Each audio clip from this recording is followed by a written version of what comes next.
Hello, everyone, and namaskar. So, today's discourse is titled Problems of the Day, and it was given on January 26, 1958, in Trimohan, Bhagalpur. To the great hero, Shrii Chandra Bose, whom I did love and whom I do love even now. Parama Purusha, Supreme Consciousness, is my father. Parama Prakriti, Supreme Operative Principle, is my mother. And the universe is my homeland. We are all citizens of this universe.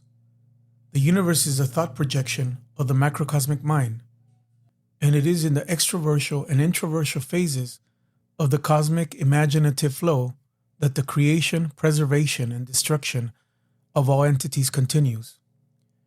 When an individual imagines an object, then that person alone and no one else is the owner of the object. For example, when an imaginary human being roams about in an imaginary green field, the imaginer, and not the imaginary person, is the owner of the field. The universe is the thought projection of Brahma, the supreme entity. So the ownership of the universe lies with the supreme entity, and not with his imagined beings. None of the movable or immovable property of this universe belongs to any particular individual. Everything is a common patrimony of all, and the father of all is Brahma. All living beings can enjoy their rightful share of this property, like members of a joint family in the Daya system. As members of a joint family, human beings should safeguard this common property in a befitting manner and utilize it properly. They should also make proper arrangements so that everyone can enjoy it with equal rights, ensuring that all have the minimum requirements of life to enable them to live in a healthy body with a sound mind. We must not forget, even for a single moment, that the entire animate world is a vast joint family. Nature has not assigned any portion of this property to any particular individual. Private ownership has been created by selfish opportunists, as the loopholes in this system provide them with ample scope for self-aggrandizement through exploitation. When the entire wealth of the universe is the common patrimony of all living beings, can the system in which some roll in luxury while others, deprived of a morsel of food, shrivel up and starve to death bit by bit, be said to have the support of Dharma? In a joint family, every member is provided with adequate food, clothing, education, and medical treatment and amenities as per their individual needs, according to the financial capacity of the entire family. If, however, any member of the family appropriates more grains, clothes, books, or medicines than he or she requires, will that person not be the cause of distress to other members of the family? In such circumstances, his or her actions will be certainly against Dharma, certainly antisocial. Similarly, the capitalists of this modern world are anti-Dharma, or antisocial creatures. To accumulate massive wealth, they reduce others to skin and bones, gnawed by hunger, and force them to die of starvation. To dazzle people with the glamour of their garments, they compel others to wear rags, and to increase their own vital strength, they suck dry the vital juice of others. A member of a joint family cannot be called a social being if he or she does not possess the sentiment of oneness with the other members, or if he or she does not want to accept the lofty ideal of joint rights and the principle of rationality. According to true spiritual ideology, the system of private ownership cannot be accepted as absolute and final, and hence, capitalism cannot be supported either. Considering the collective interest of all living beings, it is essential that capitalism be eradicated. But what should be the proper method to achieve this end? It cannot be denied that violence gives rise to violence. Then again, nothing can ensure that the application of force without violence, with the intention of rectification, will necessarily bring good results. So what should be done under such circumstances? Nothing would be better, if it were possible, than the eradication of capitalism by friendly persuasion and humanistic appeals. In that case, the peace of the greater human family would not be much disturbed. But can it be guaranteed that everyone will respond to this approach? Some people may say that a day will come when, as a result of repeatedly listening to such appeals and gradually imbibing them over a long time, as well as through proper mental and spiritual education, good sense will prevail among the exploiters. This argument is very pleasant to hear. Such attempts are not reprehensible. But is it practical to wait indefinitely for good sense to prevail among the exploiters? By then, the exploited mass will have given up the ghost. Though the humanistic approach works in some cases, in most instances, it does not produce any result. And even where it does work, it takes a very long time. So wherever necessary, capitalism must be forced to abandon its ferocious hunger by taking strong measures. But it cannot be assumed that even these measures will be completely successful, because those who appear to be under control due to fear of the law will adopt other ways to fulfill their desires. Black marketing, adulteration, etc. cannot be totally eradicated by threats or by arousing fear of the law. Thus, stronger measures will have to be taken. That is, tremendous circumstantial pressure will have to be created. To create this sort of circumstantial pressure, the application of force is absolutely necessary. Those who believe that the non-application of force alone is ahimsa, not to hurt anyone, are bound to fail. No problem in this world can be solved by adopting this kind of ahimsa. I cannot support the attitude of those who denounce capitalism at every opportunity, because this allows capitalists to become alert and invent more scientific and devious ways to exploit the people. Those who lack a constructive ideology will never be capable of destroying capitalism, even if they speak sweet words, use threats, or create circumstantial pressure. The ambition to become rich by exploiting others is a type of psychic disease. In fact, if the infinite longing of the human mind does not find the proper path leading to psychic and spiritual fulfillment, it becomes engaged in accumulating excessive physical wealth by depriving others.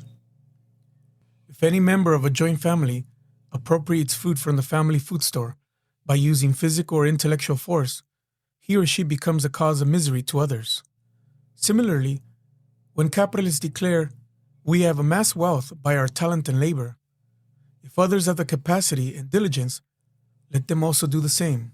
Nobody prevents them. They do not care to realize that the volume of commodities on the earth is limited, whereas the requirement is common to all. Excessive individual affluence, in most cases, deprives others of the minimum requirements of life. The incapability to recognize the requirements of others because of insensitiveness is a psychic disease. Those afflicted with this disease are also members of the vast human family. They are also our brothers and sisters. So, either by making humanitarian appeals or by creating circumstantial pressure, arrangements will have to be made to cure them of their ailment. It would be a great sin even to think of their destruction. Even if extreme steps, such as threats and circumstantial pressure, are taken, can it be said that the nature of those with vested interest is going to be reformed? Rather, they will always search for suitable opportunities to launch a counter-revolution.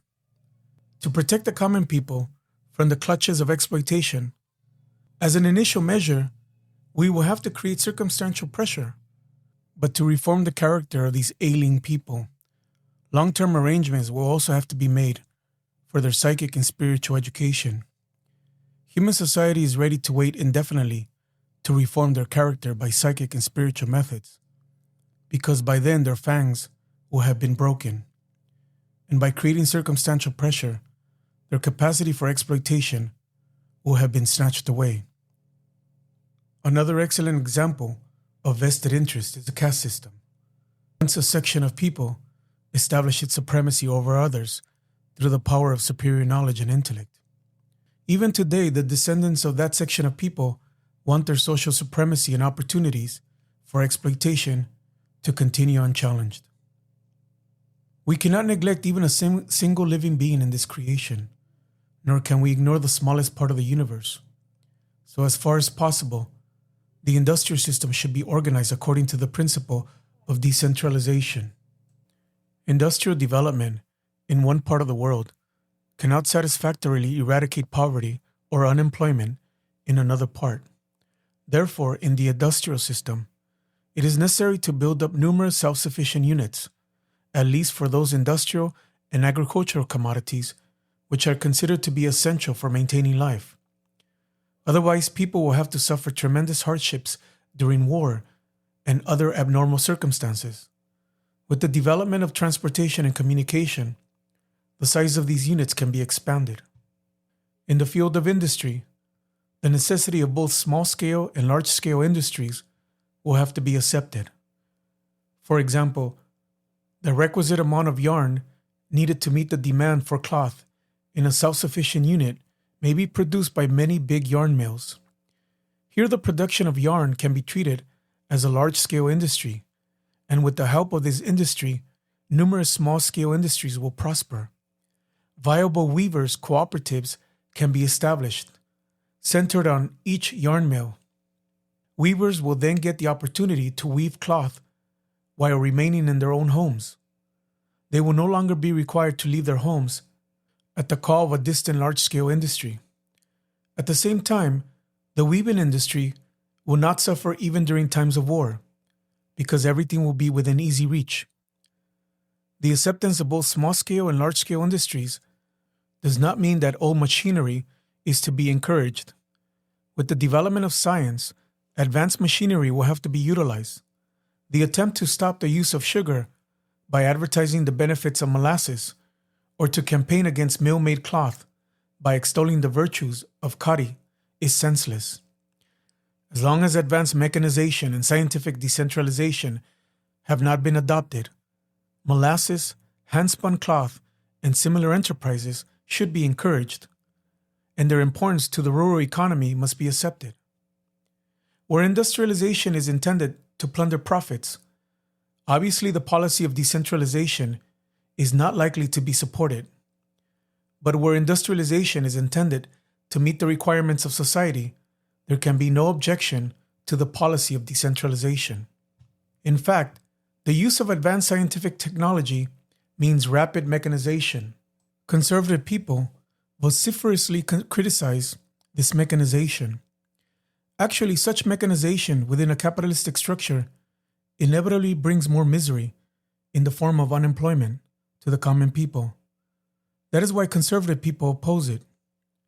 Those who want to promote public welfare without antagonizing capitalism will have to oppose mechanization. This is because when the productive capacity of machinery is doubled, the required human labor is decreased by half. So the capitalists retrench large numbers of workers from their factories.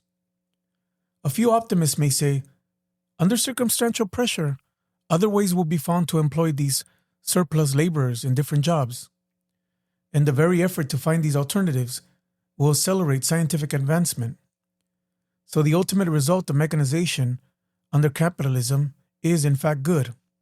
This view, though not useless, has no practical value, because it is not possible to arrange new jobs for retrenched workers as quickly as they become surplus laborers due to the rapid mechanization. Surplus laborers are ruined bit by bit due to poverty and hunger. A few among them try to keep body and soul together by resorting to petty theft, armed robbery, profligacy, and other sorts of antisocial activities. But this situation is certainly not desirable. In a collective economic system, there is no scope for such an unhealthy situation. In this system, mechanization will lead to less labor and more prosperity. With the double increase in the productivity of machines, the working hours of laborers will be reduced by half. Of course, the reduction in working hours will have to be determined keeping in view the demand for commodities and the availability of labor. In a collective economic system, the benevolent use of science will bring about human welfare. It is possible that as a result of mechanization, no one will be required to work for more than 5 minutes a week. Not always being preoccupied with the problems of acquiring food, clothing, etc., people's psychic and spiritual potentialities will no longer be wasted. They will be able to develop ample time to such activities as sports, literary pursuits, and spiritual practices. The necessity of the trade union movement to safeguard the interest of workers cannot be denied. To guide this movement along the proper path, appropriate steps must be taken. Generally, it is observed that trade union leaders do nothing to make workers conscious of their responsibilities in comparison to the extent to which they try to create in workers an awareness of their rights and demands. The best way to rectify this situation is to clearly accept the right of workers to participate in the management of industrial, trade, and commercial enterprises. In this regard, idealistic sermons or moral preaching would not bring positive results. Another great defect in the trade union movement is that its leadership does not always remain in the hands of true manual laborers or other workers. Political leaders with party interests tend to dominate trade unions. Their primary objective is to promote the selfish interest of the party, not the welfare of the workers. Industry, agriculture, trade and commerce, almost everything, needs to be managed as far as possible through cooperative organizations. For this, special facilities will have to be provided to cooperative organizations whenever necessary. Adequate safeguards will have to be arranged, and slowly private ownership or the system of individual management will have to be eradicated from specific areas of agriculture, industry, trade, and commerce. Only those enterprises which are difficult to manage on a cooperative basis because they are either too small or simultaneously small and complex can be left to individual management. Similarly, the responsibility for those enterprises which cannot be conveniently managed on a cooperative basis because they are either too large or simultaneously large and complex can be undertaken by the immediate state government, in the case of a federation, or by the local body in the absence of a federation. It is desirable that the management of industrial, agricultural, trade, and commercial enterprises not be in the hands of the central government or the world government after the establishment of the world government. If it is, the common people will not get the direct or even the indirect opportunity to participate in the management of these enterprises. In such cases, capitalist, opportunist, or self-seeking politicians can easily take control of them and misappropriate public wealth. In all human actions, the tender touch of humanity should be present. Those with a tendency to not deprive others cannot, on the grounds of justice and equity, accept the principle of private ownership. The economic structures in the world today, however, are not based on human rights. In order to recognize human rights, one will have to be ready for revolutionary changes, and one will also have to welcome them. The socialization of landed property, industry, trade and commerce, almost everything, is the major objective of this revolution. Here in this context, I deliberately have not used the term nationalization, just as the slogans, landlords are not the owners of the land and industrialists are not the owners of the factories, are incorrect. Similarly, the slogans land belongs to those who push the plow and factories belong to those who wield the hammer are also incorrect. The people in general are the real owners of all the wealth in this world, and that is why I have used the term socialization. Among those who support the elimination of private ownership, some consider that adequate compensation should be paid before taking over landed properties, factories, and commercial enterprises. Others consider that, until now, the capitalist owners of such enterprises have perpetuated immense exploitation, so the question of compensation cannot arise. If the payment of compensation continues for a long time, it is very true that the rapid welfare of the people will not be possible. Hence, the proposal to purchase the properties of capitalists cannot be supported. It is also true that the owners of such properties are not always physically fit or financially well off. The owner of a property may be a helpless widow or an extremely old invalid. In such cases, certainly, a pension should be arranged for them.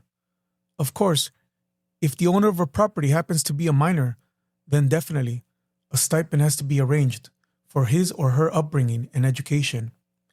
Even in the case where the owner is a strong and healthy man, if there is no other means of livelihood, suitable opportunities will have to be made for his income according to his qualifications and capacities. This is a proper humanistic arrangement. Those who shudder at the sight of various social vices and lament, everything is lost, righteousness is gone, morality has vanished, should realize that among all the causes behind this so-called all-round degeneration, social injustice is the principal one. Because of injustice against women with respect to their social rights, and because women are economically crippled, a section of women is compelled to take to prostitution. Although there are many causes of this profession, these are the main two. Ananda Marga recognizes that women are as dignified human beings as men. Ananda Marga, in addition, wants to encourage women to be economically independent of men. The system in which characterless men swagger about in society, while fallen women are denied proper opportunities, despite their sincere desire to lead an honest life, can never be supported by justice. Women who desire to lead an honest life must be given a respectable place in society. The dowry system is yet another glaring example of social injustice. In my book, Human Society Part 1, I have already mentioned that the dowry system has two major causes. The first is economic, and the second is the numerical disparity between women and men. With the decreasing economic dependence of women on men, the inequity of the dowry system will cease to exist. But to expedite this process, it is essential to propagate high ideals among young men and women. Our sons and daughters are not commodities like rice, pulse, salt, oil, or cattle that they can be haggled over in the marketplace. The cry, peace, peace, has become a craze in the world today. Can anything be achieved by such cries? There is no way to establish peace except to fight against the very factors which disturb peace. Even in the personal life of every human being, there is a constant fight between the benevolent and the malevolent intellect, or between vidya and avidya. At times, vidya triumphs, while at other times, avidya wins. In social life, too, this fight between vidya and avidya continues. Vidya has to fight avidya, and in this fight, wherever and as long as vidya remains triumphant, there is a special type of peace, which may be called sadvipra, sentient peace. Similarly, wherever and as long as avidya remains victorious in this fight, there also a special type of peace prevails, which may be called tamasiki shanti, static peace. Thus we find that peace is actually a relative factor. Absolute or permanent peace cannot occur in collective life because the created universe, which is embedded in the process of sanchara, extroversion, and pratisanchara, introversion, is in fact dominated first by avidya, extroversion force, and then by vidya, introversion force, respectively. When the existence of the universe is rooted in the existence of these two, then permanent peace, tamasiki or sattvasiki, as the case may be in the universe, would mean the cessation of the activities of either vidya or avidya or both. This is why it has to be said that collective peace in the universe cannot occur except in the case of pralaya, and the concept of pralaya is illogical. However, in individual life, human beings can certainly achieve absolute peace through sadhana. From the worldly viewpoint, I consider this state to be the pralaya of individual life. When government servants are strong, static, antisocial individuals maintain a low profile. Then a special kind of peace prevails in a country, and this I call sentient peace. Where government servants are weak, righteous people bend their heads before the dominant influence of antisocial individuals. This is also a kind of peaceful state, which I call static peace. Static peace is definitely not desirable. Suppose a particular group of people belonging to a particular region oppress or attack another group of people of the same region or some other region. In such circumstances, if all others simply remain mute spectators or resort to the path of negotiation, compromise, or mutual settlement as the only solution, it should be clearly understood that they are encouraging static peace. Now, suppose a man seems to have good relations with his neighbors, but it becomes apparent that he is about to murder his wife. What should be the duty of the neighbors? Will they remain tight-lipped, sit quietly with their arms folded, and dismiss the situation as purely a domestic affair, thereby making the murder of the woman easier and thus assist in establishing static peace? No, that is not the dictum of human dharma. On the contrary, they should rush to the house, break down the door, save the woman, take suitable action against the male tyrant, and in this way come forward to establish sentient peace. Likewise, if any country perpetrates atrocities on its minorities or attacks a weak neighboring country, then the other neighboring countries should, if necessary, resist the oppressor with the force of arms, and thereby come forward to establish sentient peace. Thus, those who are keen to establish sentient peace must endeavor to acquire strength. It is impossible for goats to establish sentient peace in the society of tigers. Regrettably, it has to be said that those who hold the view that nonviolence means non-application of force can neither establish sentient peace nor defend their hard-earned freedom. Their declaration of nonviolence may be deceitful or a diplomatic maneuver to conceal their weaknesses, but it will never be possible to establish sentient peace through this type of approach. Every atom and molecule of this universe is the common property of all living beings. This has to be recognized as a matter of principle. After recognizing this fact, statements such as this is indigenous and that is foreign, so and so is qualified for the citizenship of such and such country while others are not, and such community will get certain political rights, neither more nor less than that, are totally irrelevant. In fact, such statements nakedly expose the vested interests. Where the people of one country suffer due to the lack of land or food, while those of another country have abundant land and plentiful food, what else is it but a type of capitalism? All people have the right to travel and settle anywhere and everywhere they like and live as dignified human beings.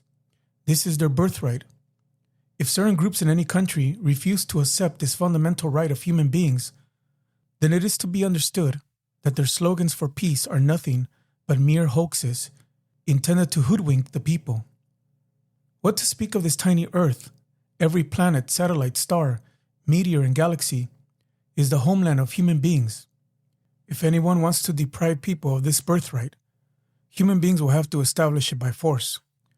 Sab deshe mor desh ache, ami se desh laba buyija.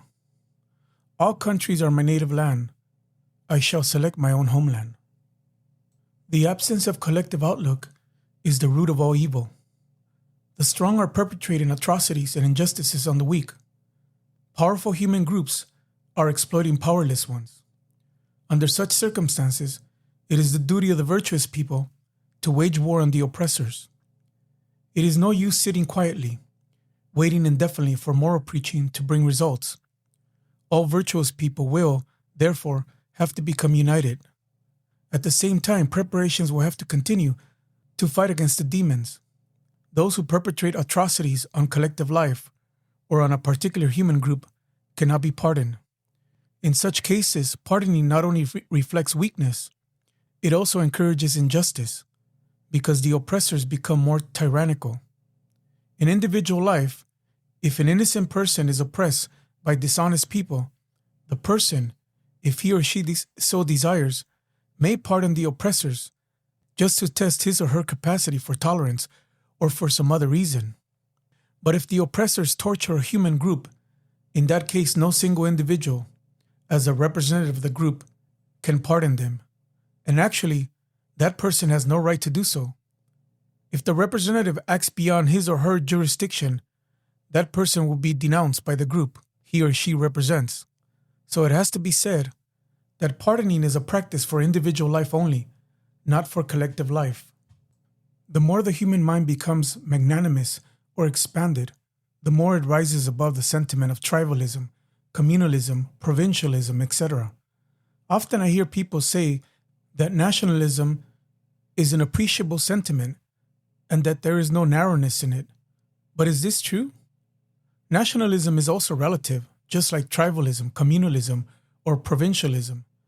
In some places, it is more worthwhile than tribalism, communalism, or provincialism, while in other places, it is less worthwhile. Let us consider, for example, the case of a Portuguese nationalist. The mental object of a Muslim communalist is certainly larger than that of a Portuguese nationalist, because the former desires the welfare of a greater number of people than the latter.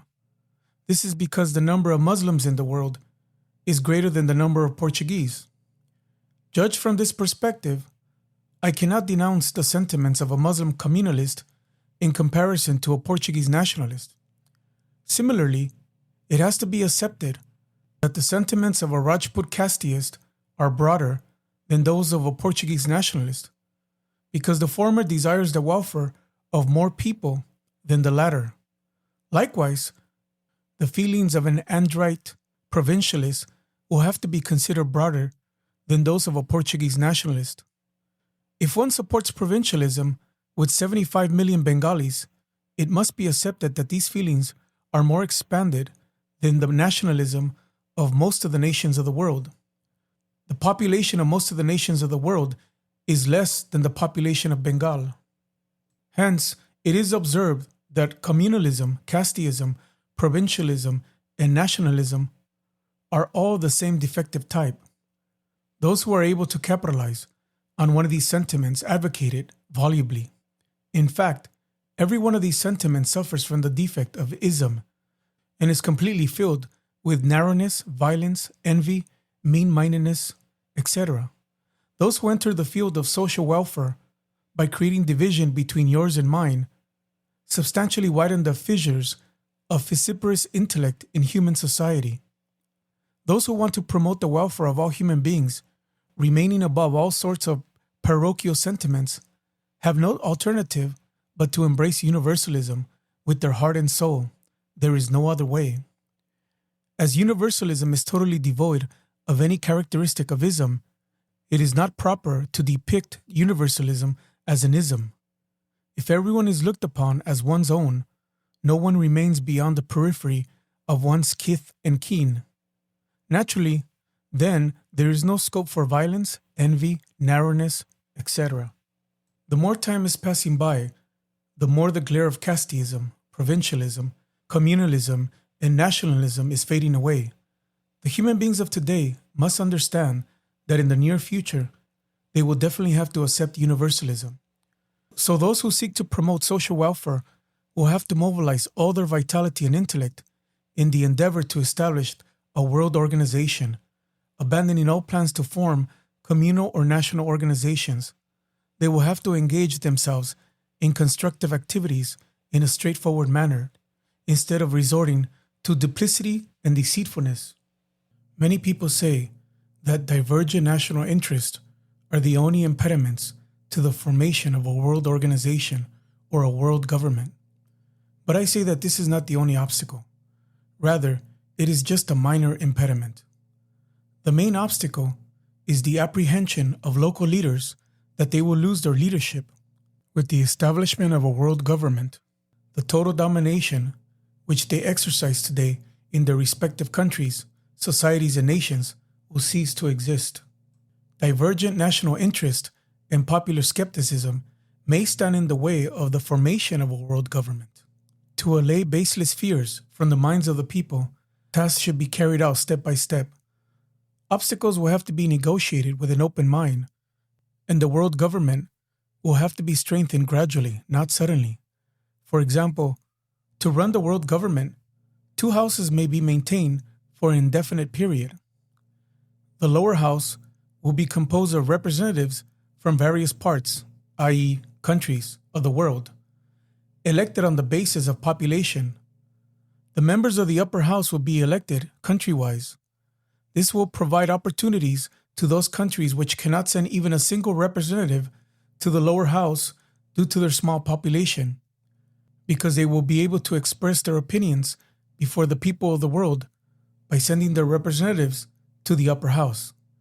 The upper house will not adopt any bill unless it has been passed by the lower house, but the upper house will reserve the right to reject the decisions of the lower house. Initially, the world government should go on working merely as a law-framing body. The world government should also have the right to make decisions regarding the application or non-application of any law for a limited period in any particular region. In the first phase of the establishment of the world government, the governments of different countries will have only administrative power, as they will not have the authority to frame laws. It will be somewhat difficult for them to arbitrarily inflict atrocities on their linguistic, religious, or political minorities.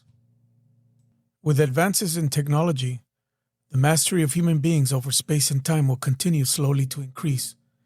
So the necessity of a world government also will be profoundly felt.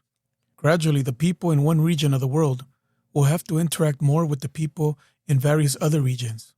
And in the course of this interaction, they will have to try to understand one another better. The human race has numerous languages. Each language is our language, the language of all of us.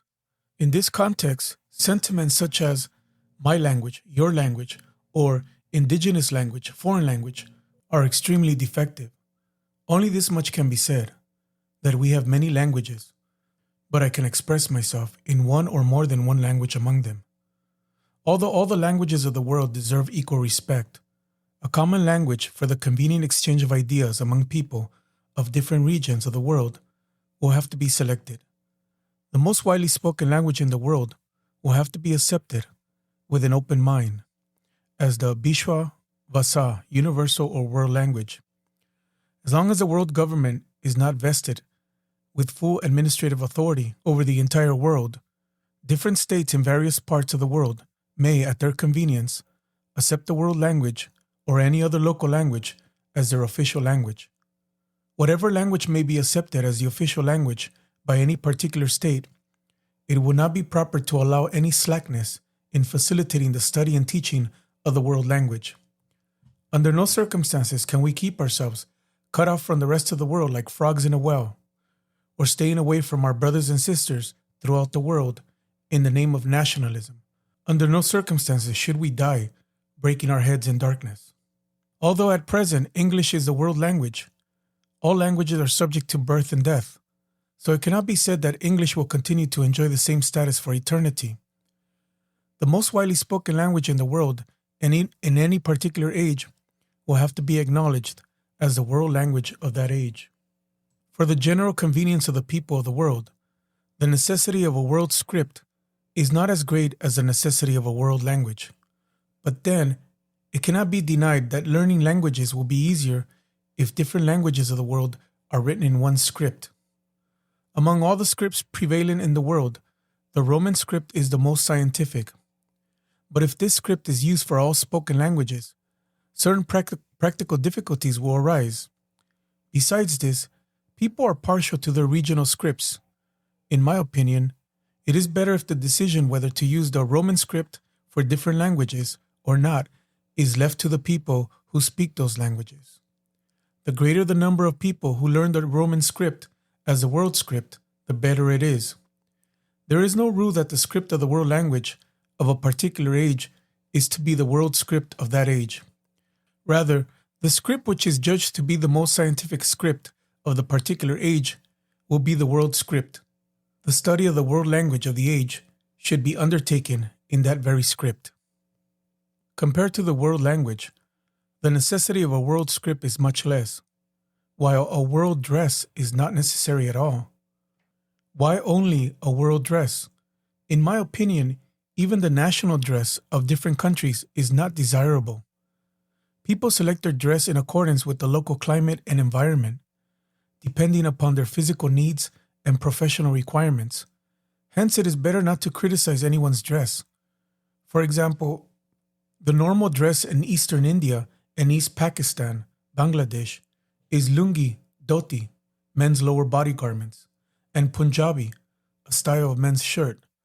But men wear trousers as required while working in factories.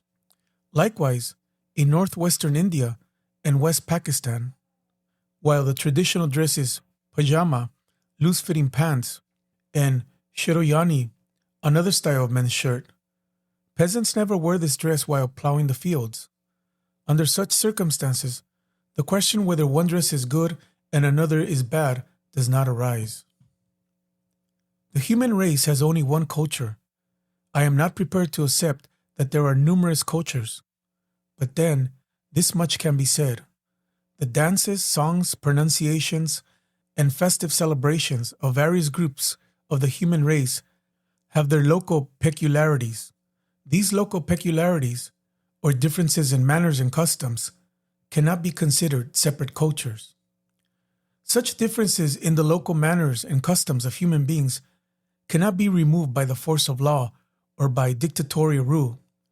If attempts are made to destroy local manners and customs, languages, and other social conventions in the name of national unity, human unity, or national sentiment, in all likelihood, that will result in the escalation of mutual distrust and violence, which will lead collective life down the path of destruction. I am in favor of social synthesis. In my opinion, the more intimately people associate with one another, and the more closely one corner of the earth comes to another corner, the more local specialties in customs and manners will create newer forms as a result of frequent intermixing. The flowers of different gardens will be gathered together and transformed into a bouquet. The beauty of the bouquet will be no less than the beauty of the individual flowers. Rather, it will be more beautiful. The melody of Drupada will be transformed into Khayal, while classical music will be changed into Kirtana, Baul, Patiali, Jari, Darveshi, etc. If different countries or if people of so-called different communities show enthusiasm for increasing social interaction and matrimonial relations, within a very short time, social synthesis can be achieved. To some extent, we notice the positive effects of such synthesis in cosmopolitan cities. The population of the world is rapidly increasing. Naturally, many people have become extremely alarmed about this. In capitalist countries, there are sufficient reasons for such alarm, because in these countries, the increasing population means greater poverty for the people. In a collective economic system, however, there is no reason for such alarm. In the event of shortages in the food and accommodation of an entire population, people, through their collective efforts, will convert uncultivated regions into new cornfields, i.e., arable land, increase the productivity of the soil by applying scientific methods, and produce human food from the earth, water, and air by chemical processes. If the earth becomes depleted of resources, the people of the world will rush to other planets and satellites in search of new land. In capitalist countries, if people adopt birth control methods to avoid financial hardship in their families, there is nothing to be said against them. However, using birth control methods which deform the bodies of men and women or which destroy their reproductive capacity forever cannot be supported, because in such cases, a severe mental reaction may appear in them at any moment. Science is moving fast. It is moving ahead and it will continue to move ahead. Nobody can check the advancement of science by criticizing it. Those who try to make such attempts will themselves lag behind. They will be rejected by the modern world. Human beings will definitely be able to increase human longevity by scientific techniques. In certain special cases, they will even be able to restore life to dead bodies. The endeavor to expedite the advent of that auspicious day of science is certainly an important part of social service. One day, human beings will also learn how to produce human babes in science laboratories. Perhaps then it will be possible for human beings to place an order for their children and to get children according to their choice. Why should these laboratory babes lag behind modern humans with respect to intellectual and spiritual wealth? Those opposed to science today challenge, let human beings demonstrate that they can produce living entities. By producing laboratory babes, the human beings of the future will give a befitting reply to this challenge. The development of intuition will make human beings more spiritually inclined.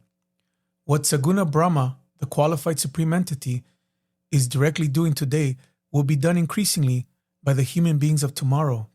In that age, the reproductive capacity of the human body will gradually cease to exist. Party politics is one of the factors which stands or tries to stand in the way of human unity. In fact, party politics is even more dangerous than disease-causing germs. In party politics, all the refined attributes of the human mind, such as simplicity and the spirit of service, slowly but surely get totally destroyed. Party affiliation commands more respect than individual ability. Service to self, not service to people, is the main motto. Ministerial office, rather than human welfare, is considered superior, and mass deception, political somersaults, etc., are most common phenomena. Instead of rectifying themselves, politicians want to accomplish everything through their grandiloquence. By identifying the weaknesses in others and by resorting to bombastic language, they incite one section of people against another so that they can usurp the seat of power and cling to it. Human beings will have to remain vigilant against persons of this type. Politicians want to poke their noses into every aspect of life: social, religious, educational, literary, etc. Under the hypnotic spell of power, politicians remain oblivious of the fact that experience and wisdom in various spheres of life cannot be acquired by merely mouthing high-sounding slogans from public platforms. Honest and benevolent individuals should carefully steer clear of party politics. The question may arise, in the absence of party politics, will honest individuals succeed on their own in forming governments or in serving the state? Is there any necessity for organized endeavor? In answer to this question, I will say that those who are honest, who really want to promote human welfare, and who believe in a world government and the ideals of Ananda Parivara, a blissful universal family, must possess the spirit of mutual cooperation. They may form themselves into boards exclusively for the purpose of rendering social service collectively and not for fomenting politics. But it will not be proper for such boards to contest elections. People should cast their votes for deserving human beings, not for the lamppost holding the party ticket. To further the interest of the party politics may publicly oppose something which is often secretly encouraged: communalism, provincialism, casteism, etc. None of these are considered bad for the sake of party interest. The only identity of human beings is that they are humans, living beings. Party politics strives to keep people oblivious of this fact. It tries to pulverize the psychic wealth of human beings under the steamroller of party interests. The fight between Vidya and Avidya will continue as long as the creation exists. Politicians averse to spirituality will never be able to stop this fight by delivering high-sounding speeches from public platforms or by releasing white doves. To fight against Avidya, human beings will have to become powerful. For this, the power of weapons, psychic power, and spiritual power, all three are required. Those who are professional hypocrites will never perform spiritual practices. Even if they deliver high-sounding speeches on spirituality to further their own interests, they will not be able to inspire the common people to adopt spiritual practices, because they themselves lack the required strength of character. Bitterly disgusted with the deceitfulness of such leaders, the common people will not get any of the ingredients necessary to increase their psychic wealth. Finally, politicians will come to depend solely on the strength of arms. Thus, it is found that brute force alone is their only refuge. The common people can be temporarily bewildered by the chicanery of party politics, and this is especially so when politicians happen to be good orators. By the power of their oratory, politicians try to escape from the consequences of their misdeeds. It is noticeable that politicians, to further their party interests and to enhance their individual power and position, do not hesitate even to cause suffering to millions of people. Perhaps out of a sense of duty, the common people should impeach, in a court of justice, culpable politicians. By merely delivering a few fiery lectures before less intelligent common people, the protagonists of party politics tear apart all the hopes and aspirations of the common people and undermine their prosperity. Various bizarre ideas jumble the minds of the common people, and they become dumbstruck. The fight between Vidya and Avidya will go on forever, so the necessity of more or less police and military will also go on forever. But then, when the world government is established, this necessity will decrease. As there is always fight between Vidya and Avidya, more or less class struggle too will continue forever. Hence, Those who daydream that, after establishing a classless society, they will be able to enjoy a sound slumber with their arms and legs outstretched will be totally disappointed.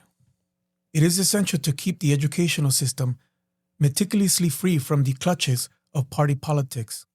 The financial responsibility for the educational system lies with the state, but the absolute right regarding formulating courses of study, evolving teaching methodology, preparing curricula, etc., should remain solely with the educationists. The state may offer advice to these educationists or the universities, but it cannot dictate to them. It may send proposals for due consideration, but it cannot exert pressure for their acceptance. The same applies to the broadcasting networks, cinema, etc., which are crucial for imparting mass education. It is not permissible for these to be converted into the victory drums, i.e., propaganda machinery of party interests. The question may arise, is it possible to establish the world government and Ananda Parivara without struggle? In reply, I will say yes. The greatest social welfare for the human race will be accomplished if those who aspire to establish the world government or Ananda Parivara engage themselves only in constructive activities and selfless service, instead of wasting their vital energy in the vortex of politics or in political conflicts. They will have to go on rendering social service with steadfast commitment, without any ulterior motive in their minds. Those states which cooperate with such missionaries in their social service activities will be considered to be desirous of establishing the world government or Ananda Parivara. The common people of those states which do not cooperate will become agitated, and these agitated people will form the world government or Ananda Parivara through revolution. For this, the missionaries need not enter the dirty arena of party politics. Those who want to cure society of disease will have to keep an eye on every individual, because collective purification lies in individual purification. Otherwise, by delivering high-sounding speeches from political platforms, it will not be possible to raise the collective standard of living. Only psychic and spiritual education can create sadvipras. Only those who are established in yama niyama, who are imbued with cosmic ideation, I call sadvipras. Political leaders cannot create sadvipras by haranguing people from public platforms. This demands righteousness and the practice of self-purification in personal life. Furthermore, what type of people come to deliver lectures from these platforms? Are they not the ones resorting to mudslinging for the sake of party politics? Most of them are blinded by their obsession for power.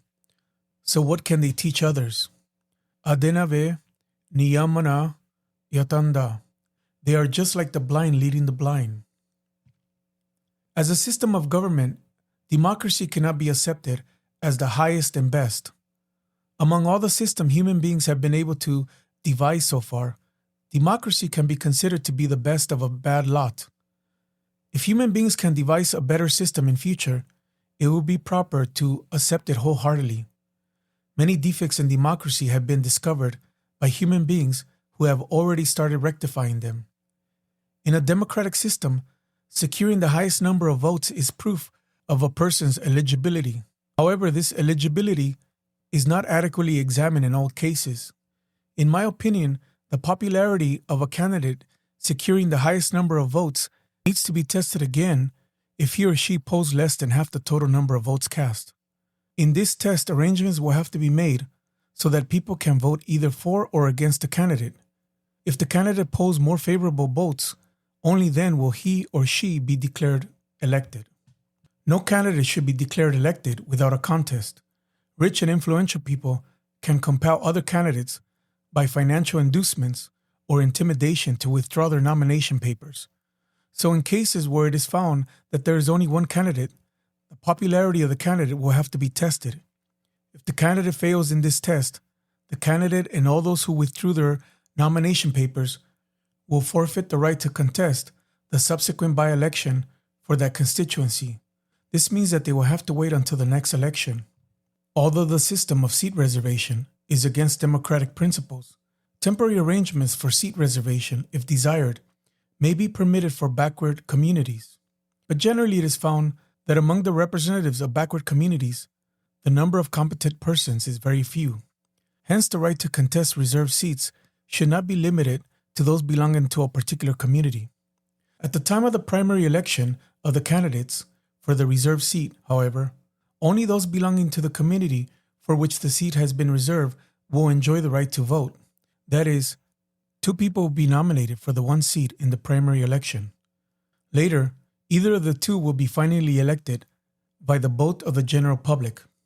If in the primary election only one candidate is nominated, that is, there is no other contestant, in that case his or her popularity must be tested before the general public. Only if a backward or minority community clearly demands seat reservation will it be adopted, otherwise not. A candidate must declare his or her policies in black and white. After an election, if it is found that a candidate is acting against his or her declared policies, and this is proved to be the case in court, his or her election will be cancelled. The slogan, adult franchise, is, of course, very pleasant to hear, but the fact that voters without political consciousness weaken the governmental machinery cannot be denied. In the interests of the general public, it is desirable that uneducated and less educated people do not have the right to vote. Democracy is a mockery in a country of uneducated people. In such a country, cunning, fraudulent persons very easily secure or purchase the votes of illiterate people. Moreover, the general public in such a country is easily misled by the propagation of casteism or communalism. The success of democracy depends upon educated, sensible voters. Hence, in a democratic country, the spread of education is of the highest priority. For the convenience of the general public, the educational system must be free of cost. No overbearing government pressure should be exerted on the educational system, otherwise the party in power will continue to propagate its ideas through the medium of education. Frequent changes in the government will also result in the frequent changes in the educational system. Consequently, the entire system of education will be jeopardized. No ism except universalism can be allowed in the educational system. The thirst for knowledge will have to be awakened among students, and reverence, devotion, orderliness, and discipline will have to be taught as well. Along with this, a scientific outlook will have to be inculcated. If veneration for science is awakened, superstition will not find any room in the minds of the students, nor will high-sounding isms bewilder them. Students will easily acquire the qualities to become sadvipras later in life. The Samaja Chakra social cycle moves on. After the Shudra age, the age of manual workers, comes the age of warriors, that is, the Kshatriya age. Next comes the Vipra age, the age of intellectuals. Then the Vaishya age, the age of capitalists. And then, after Shudra revolution, in the second Parikranti, peripheric evolution of the social cycle, comes a new Kshatriya age, the age of the Kshatriyas who led the Shudra revolution. The social cycle moves on in this manner. By merely espousing idealism, its rotation cannot be checked. One age follows another in succession. The end of one age and the advent of another can be called Kranti, evolution. The period of transition at the end of one age and at the beginning of another can be called Yuga Sankranti, transitional age, and we can call one full rotation of the social cycle, that is, from one Shudra revolution to the next Shudra revolution, Parikranti. In every age, a particular Varna, social class, emerges, both as ruler and as exploiter. The universe and the society belong to all. Every dust particle of the universe is the common patrimony of each and every one of us. So it is not at all proper to allow a particular social class to perpetuate its rule. The peripheric evolution of the social cycle will continue, and along with this, the fight of the sadvipras against the supremacy of each social class will also have to continue. Society belongs to all, but its leadership will be in the hands of the sadvipras. The responsibility for leading the society cannot be left in the hands of the Kshatriyas, because they will try to enforce Kshatriya rule. They will exploit the non-Kshatriyas and chew the bones and marrow of the weak. Nor can the responsibility for leading society be left in the hands of the Vipras, because they will try to establish Vipra rule. They will exploit the non-vipras and chew the bones and marrow of the non-intellectuals. Likewise, the responsibility for leading society cannot be left in the hands of the Vaishyas because they will try to impose Vaishya rule. They will exploit the non-Vaishyas and chew the bones and marrow of the toiling mass. Shudras cannot undertake the leadership of society. Hence, the victory mark of the successful Shudra revolution indeed embellishes the forehead of the Kshatriyas. The responsibility for leading society can only be entrusted to the sadvipras because they are well established in yama niyama. They are imbued with cosmic ideation. The social cycle will surely rotate, and as a rule, the dominance of the Kshatriyas, Vipras, and Vaishyas will take place in succession. But if sadvipras control the nucleus of society, these social classes may attain some degree of prominence in social life, but they will never be able to become the absolute rulers. Sadvipras will never have any rest. They will have to continue fighting tirelessly. This fight is the life of living beings. In the absence of this fight, the creation will cease to exist. Sadvipras are Vipras, Kshatriyas, Vaishyas, and Shudras all in one. Hence, the leadership of the Sadvipras will mean the victory of every social class. All movements are systolic. If the phase of contraction is made more stringent by the application of force, a forward galloping jump occurs in the following phase of expansion. Evolution, which takes place as a result of this forward galloping jump, is properly called viplava, revolution. Similarly, if the phase of expansion is prolonged by the application of force, then the following phase of contraction will undergo greater inertia. If any age reverts to the preceding one by the application of force, that is, if the Vaishya age reverts to the Vipra age, or the Vipra age reverts to the Kshatriya age, we can call this Vikranti, counter-revolution. Similarly, the movement of the social cycle by a backward galloping jump can be called Prativiplava, counter-revolution. Neither counter-revolution nor counter-revolution lasts long. Today in the modern world, the Kshatriya age and the Vipra age are still evident in some undeveloped countries. In most developed countries, the Vaishya age is prevalent. In a few countries, a new Kshatriya age has emerged following Shudra revolution, and in one or two places, we can even see indications of the emerging Vipra age. A correct spiritual ideology is the only solution to the problems confronting the world. From this perspective, we can call Anandamarga ideology the philosopher's stone. Just as the philosopher's stone is meant to transform everything into gold, Anandamarga ideology can most definitely find a just and rational solution whenever it is applied to any problem. Human longings are infinite. If these infinite human longings are allowed to run after objects of worldly enjoyment, conflict among human beings is bound to take place. As material wealth is limited, overabundance for one leads to crippling scarcity for others. These infinite human longings can be fulfilled only through psychic and spiritual wealth. Brahma has generously arranged infinite psychic and spiritual wealth for human beings. Humanity will have to properly utilize that wealth. Unity and benevolent intellect lead human beings towards supreme fulfillment. Reading voluminous treatises on philosophy will be of no use in awakening this benevolent intellect. For this, one will have to sincerely follow yama niyama in individual life. To establish unity, the society will have to select an ideology which remains unassailed by any spatial, temporal, or personal differences. That is why only cosmic ideology will have to be adopted as a pole star of life. I have already said that those who are established in yama niyama, who are imbued with cosmic ideation, are genuine sadvipras. They alone can represent human beings. They alone can serve living beings selflessly. People will recognize such sadvipras by their conduct, dedication to selfless service, dutifulness, and moral integrity.